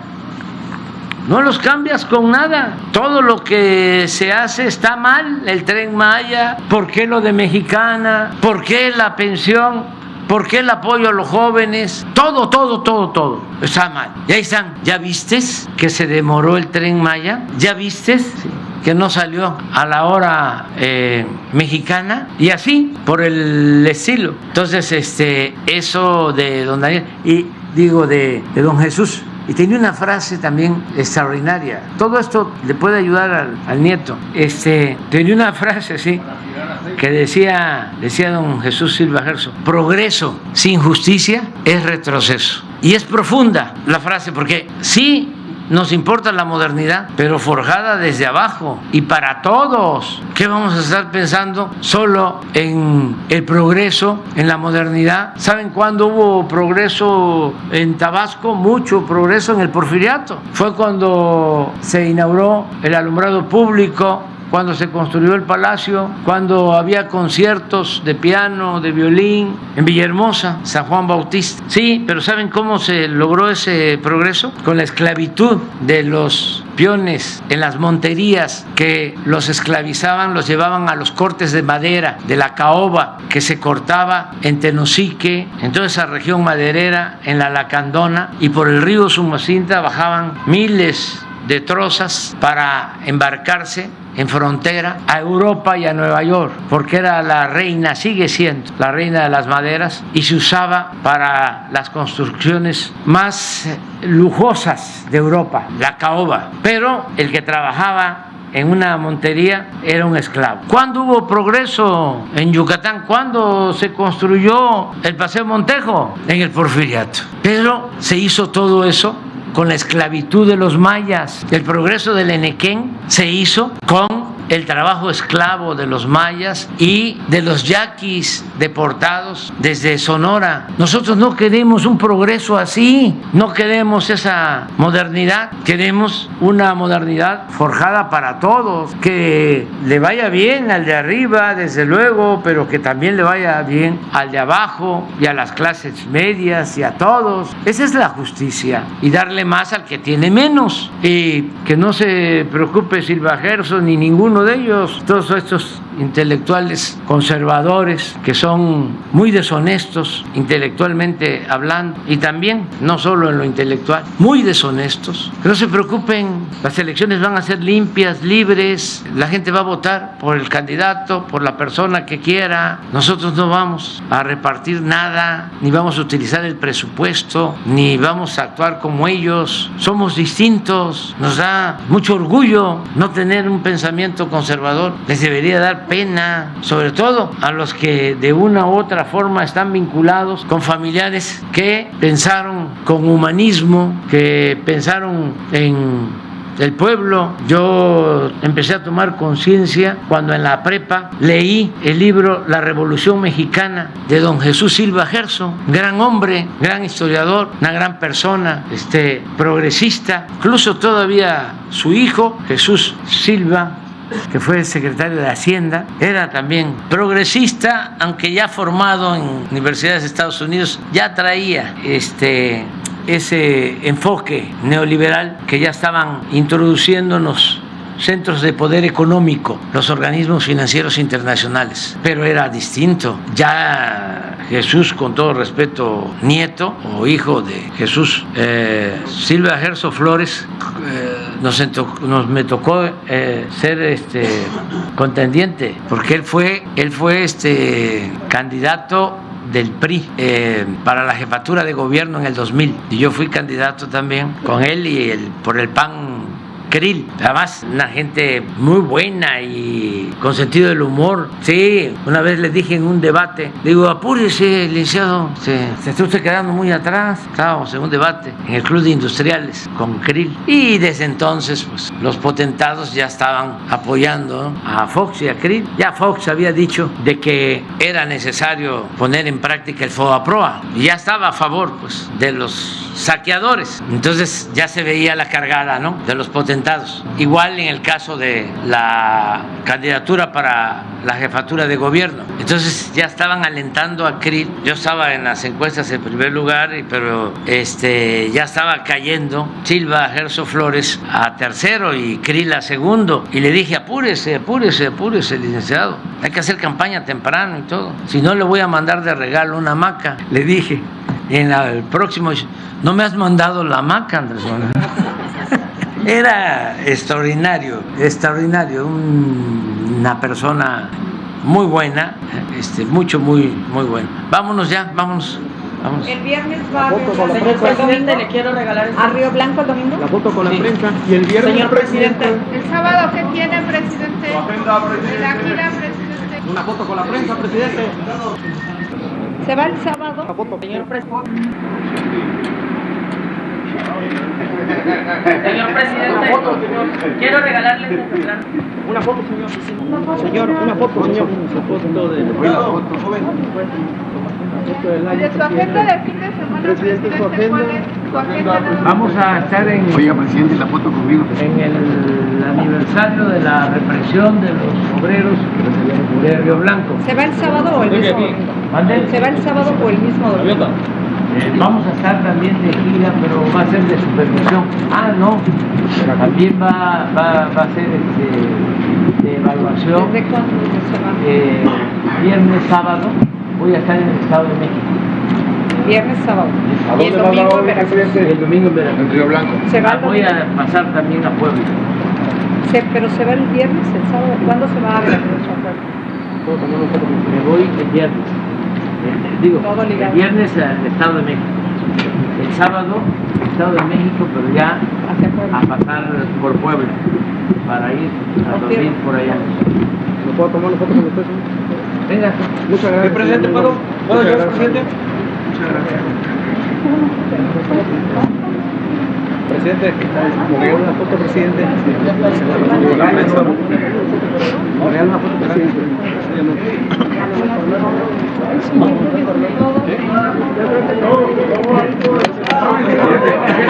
Sí, acá arriba.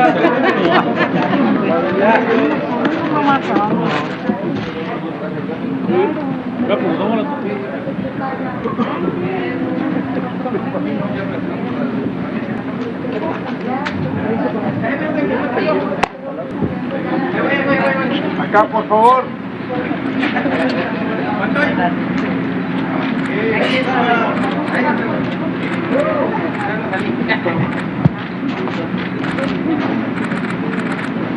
Gracias. Muchas felicidades, que la pasen muy bien. Adelante.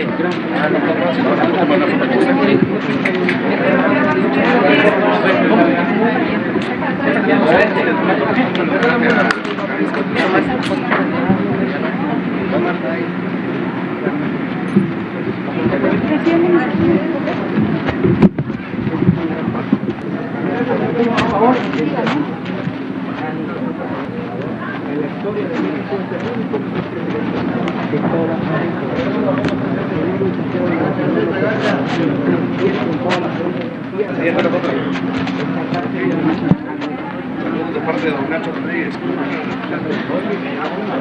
Claro que sí, un abrazo.